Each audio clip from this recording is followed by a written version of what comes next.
Introduction to U.S. Economy, Personal Saving. Updated November 30, 2020.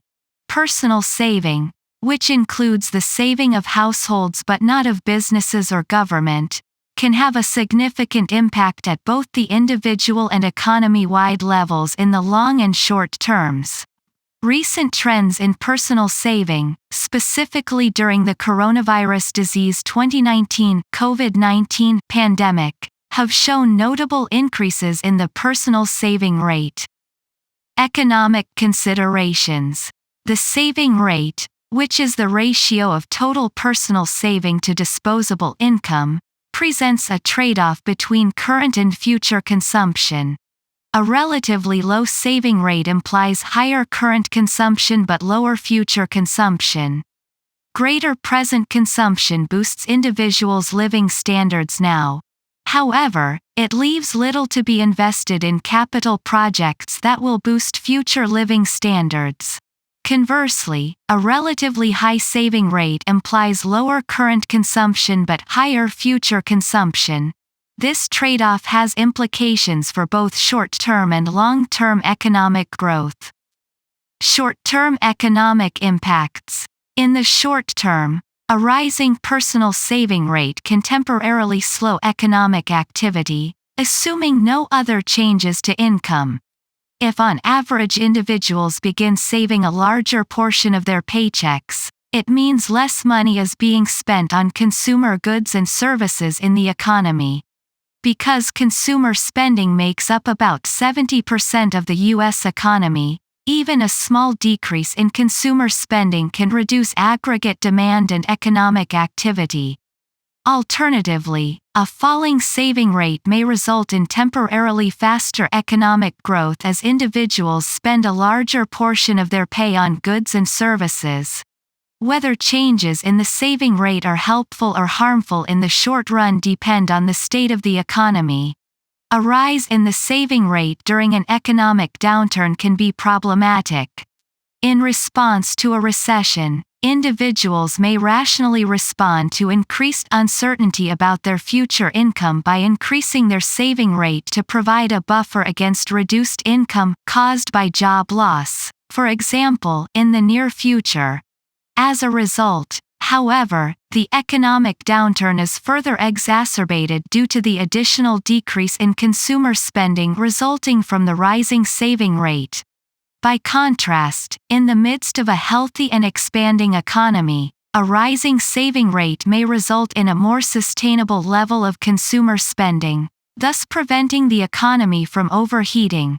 An overheating economy occurs when demand for goods and services exceeds the economy's ability to produce those goods and services, which can result in accelerating inflation followed by a recession. Long-term economic impacts.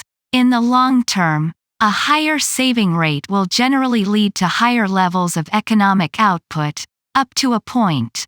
When individuals save a portion of their income, those savings are generally loaned to businesses to finance new investments.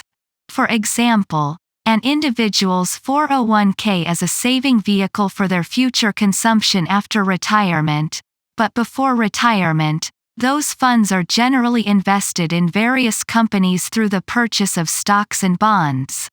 The overall level of investment is one of the main determinants of long-term economic growth. Business investments in physical capital, that is, machinery, buildings, and factories, allow the economy to produce more goods and services with the same amount of labor or raw materials, increasing the productive capacity of the economy. As personal saving contributes to investment, all else equal, a higher saving rate will result in a higher level of physical capital over time, allowing the economy to produce more goods and services. For further information on business investment, refer to CRS in Focus IF 11020, Introduction to the U.S. Economy, Business Investment. How is personal saving measured? The Bureau of Economic Analysis, BEA, measures the U.S. personal saving rate, see Figure 1, as the difference between aggregate income and consumption spending. which likely introduces some measurement error.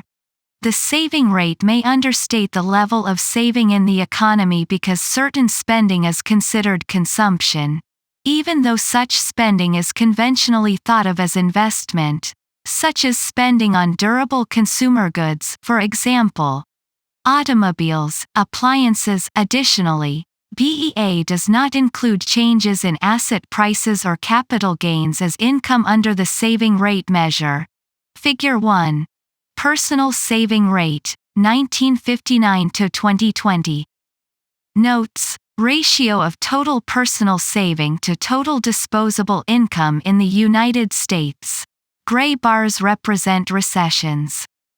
Alternative measures show that many households are struggling to save a portion of their income, particularly lower-income households.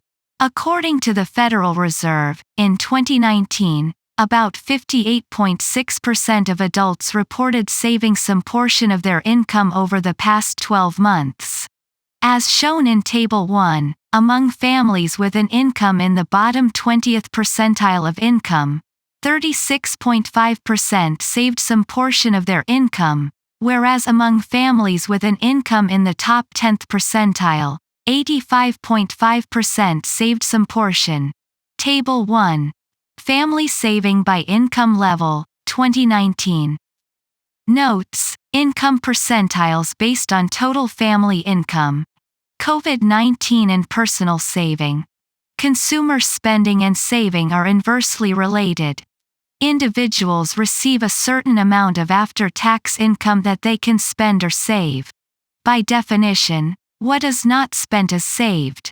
For this reason, it follows that when personal consumption expenditures decreased relative to income as the COVID-19 spread, personal saving as a percentage of disposable income would increase, as evidenced by Figure 1. As shown, the personal saving rate in the United States increased rapidly to 33.7% by April 2020 and has since fallen, although it still remains elevated from 8.3% in February, before the pandemic hit. Although personal saving has been on the rise since the financial crisis of 2007 to 2009, the personal saving rate increased rapidly during the pandemic for several reasons, including precautionary saving, the inability to spend money due to business closures, and increased personal income from various stimulus programs, notably the economic impact payments of up to $1,200 for eligible adults and $500 for each qualifying child. A National Bureau of Economic Research working paper, in which the authors used a large-scale survey of consumers, found that 33% of individuals reported mostly saving the payment and 52% used it to pay down debt, which would qualify as saving in this context. The inability to spend money due to business closures and social distancing may be a primary reason for the spike in the personal saving rate. Notably, most of the increase in saving appears to be due to high-income households. According to an economic tracker based on private sector data created by economists to record the effects of COVID-19 in real time, as of June 10, high-income households reduced spending by 17% as compared with low-income households by 4%. Further, despite the overall increase in the personal saving rate, some individuals borrowed or used savings from retirement accounts to cover financial obligations, according to the Federal Reserve Survey of Household Economics and Decision-Making (SHED). In July, 15% of adults who had been laid off or had work hours reduced reported borrowing from or cashing out retirement savings accounts in the past 12 months, as compared to 7% for adults who had not been laid off or had hours reduced. Personal saving and the individual. Prior to the COVID-19 pandemic, the personal saving rate was below 10% for a majority of the previous 2 decades. In historical context, this was relatively low, with rates between 10% and 15% for much of the 1950s through 1980s, see Figure 1. While the personal saving rate has increased during the recession, there is, as of yet, little evidence to suggest that it will remain elevated indefinitely. Regardless of any future trends in the personal saving rate, the prolonged low rates have implications for individuals, such as the ability to save adequately for retirement or the ability to pay unexpected expenses. According to SHED, in 2018, 27% of adults would need to borrow or sell something to pay for an unexpected expense of $400, while 12% would not be able to cover the expense at all. Since 1989, median retirement accounts have grown substantially for families in the top 10th percentile of income, but much less for all other families, as shown by Figure 2. Further, for those families in the bottom 60th percentile of income, the median retirement account holds at a maximum $28,000, likely not adequate for the decade-plus average retirement length in the United States. Figure 2. Median retirement account by income level, 1989 to 2019. Notes: income percentiles based on total family income. Dates correspond to survey years.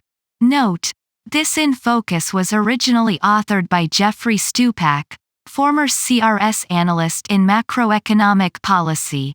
Lita R. Weinstock, analyst in macroeconomic policy.